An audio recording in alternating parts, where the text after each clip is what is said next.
everyone, this is my Putting It All Together Module 7 presentation. I decided to make my presentation on a Padlet because it was a different way of conveying the information for me instead of just doing a PowerPoint.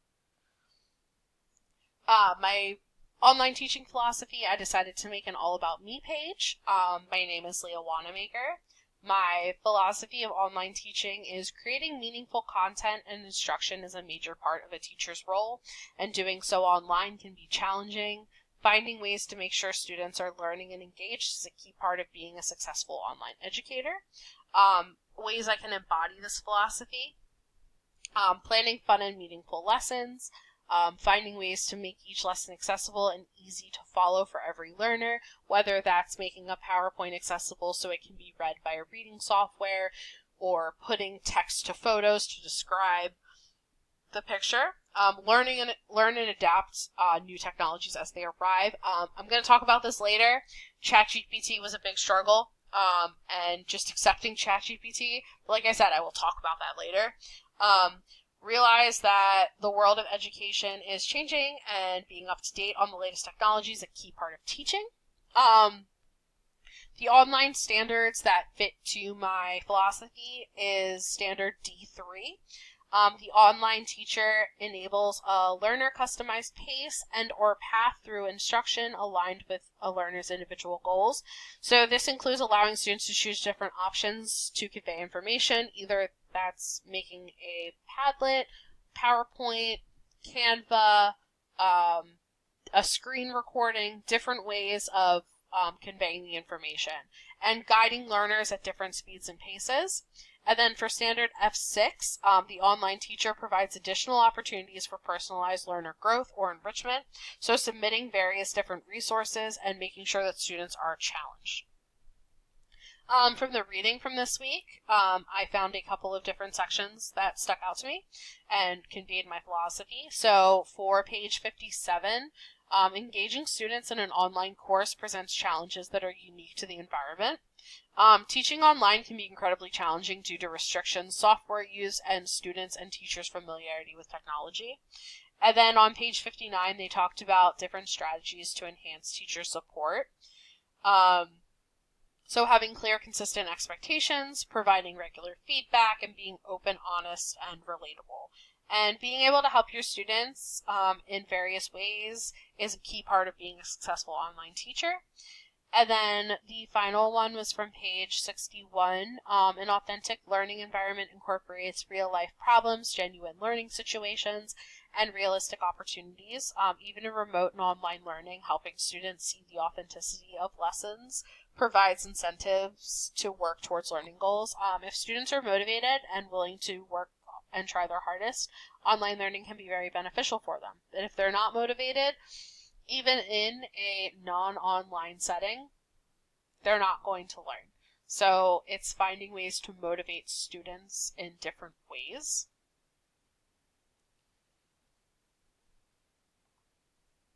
Online learning environments supporting social and emotional well-being. You get a better sense of self. Students can reflect on their learning challenges and figure out what learning tools work best for them. If they tried a PowerPoint, they tried screen recording and it didn't work, they could try another method. They could try a Padlet. They could try a Kahoot. They could try different methods to convey information. They could make a podcast if they don't feel comfortable with their peers seeing them. Responsible decision making. Students are held more accountable for their own work and timelines. The good thing about teaching online is you can kind of make different timelines for different students depending on their needs. Relationship skills teaches students more effective ways to communicate by using different tools. So Zoom, Skype, the phone, email, different ways of communicating. And then the future self view. Focusing on the view of one's future self can help students view into the future or what they are learning and have learned. Also focusing on the importance that technology plays in our learning and how it is changing. Some of the synchronous benefits: students can physically see what the teacher is doing and saying. That's something that I really rely on when teaching preschool, is my students can see me when we're teaching the alphabet, sounds, numbers. Students can work more in groups and better collaboratively and a better sense of classroom community as opposed to fully online. When you're in person, you can see the teacher, you can see the student, so you get a better sense of community. Asynchronous benefits. Students can communicate their needs better if physically going to a teacher is difficult for them. Students can work at their own pace. Tasks can be more easily made accessible. Reading PowerPoints, being able to write on a document, and photo editing are examples of this, and it really helps with the differentiation of your lessons. Okay, so informing my work. I got a lot of great resources out of this class. A lot of the online tools, I'm using one now, but I can go back and I kind of have resources that different people talked about, and I can research them more. And ChatGPT. I use ChatGPT every day now. In my personal life, I have not implemented it in my classroom yet. My kids are also 4 and 5, so that's a little bit different for me, but ChatGPT in my personal life has kind of been a game changer. The UZL resources that we talked about, so the principle 1, 2, and 3, discussing the different online tools, challenges, and instructional strategies was very beneficial in the manner it was taught, and being able to see and respond to other people's point of views. Also, getting different resources for these was great. The 2 readings that really stuck with me were The Challenges of Teaching Online and The Online Teacher. These were both from Module 1. The reason I picked these is because they both touched upon topics I was concerned about with teaching online, such as the time it takes to be an online teacher, the knowledge of course content, and the student's motivation and ability to learn in an online setting. I came into this class knowing my past with online learning. I have to be extremely motivated in order for online to work.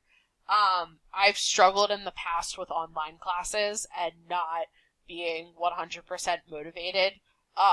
So now that that was also 10 years ago, but being more motivated, so I could see how students can struggle in online classes if they're not motivated.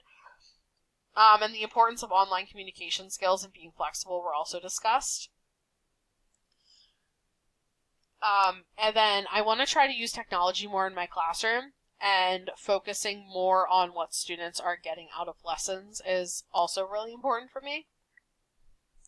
My biggest ahas from this class, I said I was going to go back to ChatGPT.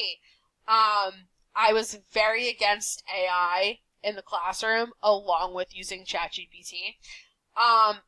Even though I'm still not 100% sure, I'm a little less against it. Like I said, I've been using ChatGPT in my daily life. I'm still not 100% sure how I'm going to implement it in my classroom yet, but I'm optimistic that ChatGPT is not as big of a threat as some teachers see it as now. I'm still very concerned with teachers having their own, or students having their own sense of self and identity if they're only, if ChatGPT becomes involved.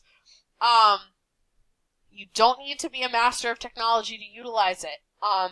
Being able to test and try out many different forms of technology was a great way to learn and grow.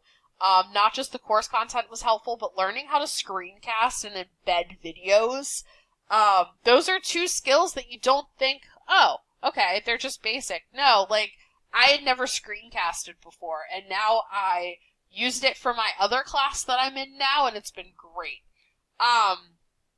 Using different types of technology in the classroom. This course gave me a lot of different resources I can use. With the 3rd module and trying out different forms of technology and seeing my peers use other forms, it gave me more confidence to incorporate technology into my usually technology-free room. Since starting this course, I've actually gone to my center director and been like, hey, here's some resources I found from my class. Can I do a Kahoot with my kids? Can I start doing the morning meeting? Can we get a projector in my room? And can we start doing the morning meeting using a Padlet? Like, there's a lot of different benefits from this class, and my director said, sure, go for it. We're still waiting on the projector, but hoping it comes soon. So it was a lot of great resources. This class overall was just super beneficial, and a lot of the information that came from it was really good, and I'll use it in my everyday life. So thank you for viewing my presentation.